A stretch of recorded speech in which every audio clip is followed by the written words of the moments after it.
Professor doctor Mohammad ইউনূসও যদি হয় আমরা তাকেও ছেড়ে কথা বলবো না। গণ অভ্যুত্থানের বিশ্বাসের সঙ্গে বেইমানি করলে প্রধান উপদেষ্টা ডক্টর মোহাম্মদ ইউনূসকেও ছাড় দেওয়া হবে না বলে মন্তব্য করেছেন জুলাই শহীদ স্মৃতি ফাউন্ডেশনের সাধারণ সম্পাদক ও বৈষম্য বিরোধী ছাত্র আন্দোলনের অন্যতম সমন্বয়ক সার্জিস আলম। যে কেউ আপনারা এই অভ্যুত্থানের স্পিরিটের সাথে বিশ্বাসঘাতকতা করছেন, ইভেন প্রফেসর ডক্টর মোহাম্মদ ইউনূসও যদি হয় আমরা তাকেও ছেড়ে কথা বলবো না।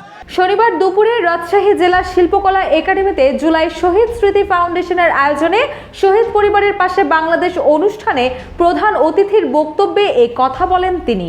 সার্জিস আলম বলেন, আমরা দালাল নই, ক্ষমতা পিপাসু নই। এই জুলাই গণ অভ্যুত্থানের বিশ্বাসের সঙ্গে বেইমানি করলে প্রফেসর ডক্টর ইউনূসও যদি হন তাকেও ছেড়ে কথা বলবো না। আন্দোলনে নিহতদের মরদেহ কবর থেকে তোলার বিষয়ে প্রশ্ন রেখে এই সমন্বয়ক বলেন, জুলাই অভ্যুত্থানে গুলি চালানো পুলিশ সদস্যদের শাস্তির বদলে বদলি করে নতুন করে পোস্টিং তদবির চলছে। মামলা বাণিজ্যের সঙ্গে বিভিন্ন রাজনৈতিক দলের নেতা ও প্রশাসনের ঊর্ধ্বতন কর্মকর্তারা জড়িত হচ্ছে। সার্জিস বলেন, শেখ মুজিবের হত্যার বিচারের জন্য কবর থেকে লাশ উত্তোলনের প্রয়োজন না হলে জুলাই আগস্টের শহীদদের লাশ কেন তুলতে হবে?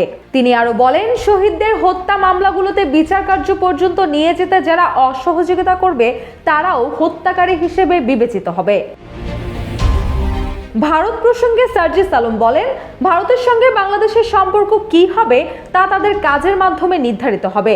সম্পর্ক ভালো রাখতে চাইলে ভারতকে খুনি শেখ হাসিনাকে আশ্রয় না দিয়ে ফেরত দিতে হবে। বাংলার মাটিতেই খুনি হাসিনার বিচার হবে। এরপর অনুষ্ঠান শেষে জুলাই আগস্টের গণ অভ্যুত্থানে রাজশাহী বিভাগের শহীদ পরিবারের মাঝে আর্থিক সহায়তার চেক হস্তান্তর করেন সার্জিস আলম। এ সময় রাজশাহী বিভাগের 63টি শহীদ পরিবারের মধ্যে 46 পরিবারকে আর্থিক সহায়তা দেওয়া হয় জুলাই শহীদ স্মৃতি ফাউন্ডেশন থেকে। প্রতিটি শহীদ পরিবারকে 5 লাখ টাকার চেক দেওয়া হয়।